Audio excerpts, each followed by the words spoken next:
Breaking news చూస్తున్నాం. సుమారు 3 దశాబ్దాల క్రితం సంచలనం రేకెత్తించిన శిరోముండనం కేసులో కోర్టు సంచలన తీర్పును వెల్లడించింది. మాజీ ఎమ్మెల్యే తోట త్రిమూర్తులకు 18 నెలల జైలు శిక్షతో పాటు 2 లక్షల జరిమానాను సైతం విధించారు. తోట త్రిమూర్తులతో కలిపి మరో 9 మందికి జైలు శిక్ష విధించారు.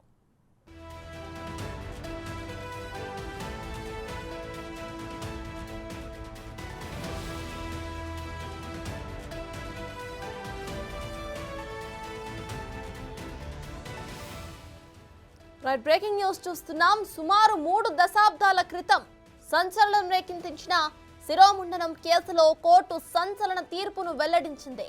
మాజీ ఎమ్మెల్యే తోట త్రిమూర్తులకు 18 నెలల జైలు శిక్షతో పాటు 2 లక్షల జరిమానాను సైతం విధించింది కోర్టు.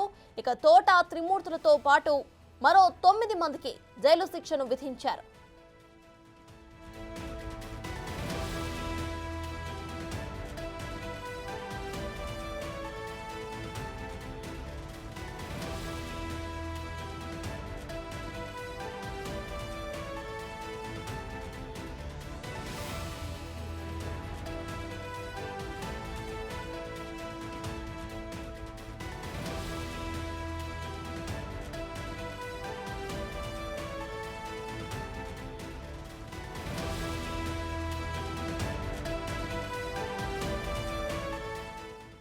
ఇదే విషయంపై పూర్తి డీటెయిల్స్ మా ప్రతినిధి శివ అందిస్తారు. శివ, చెప్పండి. మనం చూస్తే ఇటు 3 దశాబ్దాల క్రితం జరిగిన ఈ కేసుకు సంబంధించి కోర్టు అయితే ఒక సంచలన తీర్పునిచ్చిందని అనుకోవాలి. సో ప్రెసెంట్ అక్కడ అప్డేట్స్ ఏంటి? అయితే కోర్టు విశాఖ ఎస్సీ సంచలన తీర్పు నిర్వహించింది.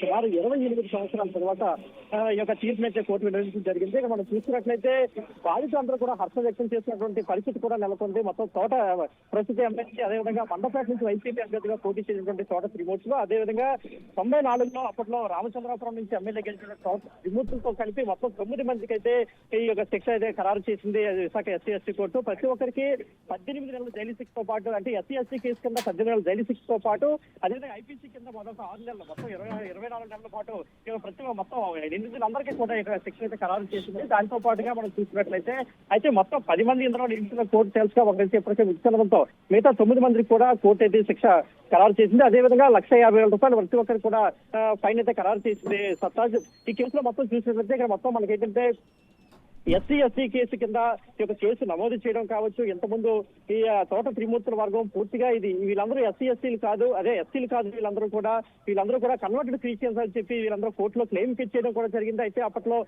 హైకోర్టు దీన్ని కలుగు చేసుకుని సంబంధిత జిల్లా కలెక్టర్ కి కూడా ఫిర్యాదు చేయడం జరిగింది. వీళ్ళందరూ కూడా కన్వర్టెడ్ క్రిస్టియన్స్ లేదంటే నిజంగా దళితులు కూడా తేల్చాల్సిన అవసరం ఉందని చెప్పి అప్పట్లో హైకోర్టు కూడా చెప్పడం జరిగింది. అయితే వీళ్ళందరూ కూడా దళితులని చెప్పడంతో ఈ శిక్ష కూడా ఎస్సీ యాక్ట్ కింద అయితే ఎస్సీ యాక్ట్ 1989 కింద ఈ కేసు కూడా ఖరారు చేయడం జరిగిందని చెప్పాలి. మొత్తం ప్రతి ఒక్కరికి మొత్తం ఇంతవరకు 9 మంది నిందితులు అయితే ప్రస్తున్నారు. ఒకరైతే ఇప్పటికే ముఖ్యమంత్రి జరిగింది. వాళ్ళ తోట త్రిమూర్తులు కూడా ఉన్నారు. ఆయన ప్రస్తుతం మండపేట నుంచి వైసీపీ ఎమ్మెల్యే అభ్యర్థిగా పోటీ చేస్తున్నారు. ప్రస్తుతం ఎమ్మెల్సీ కూడా ఉన్నారు.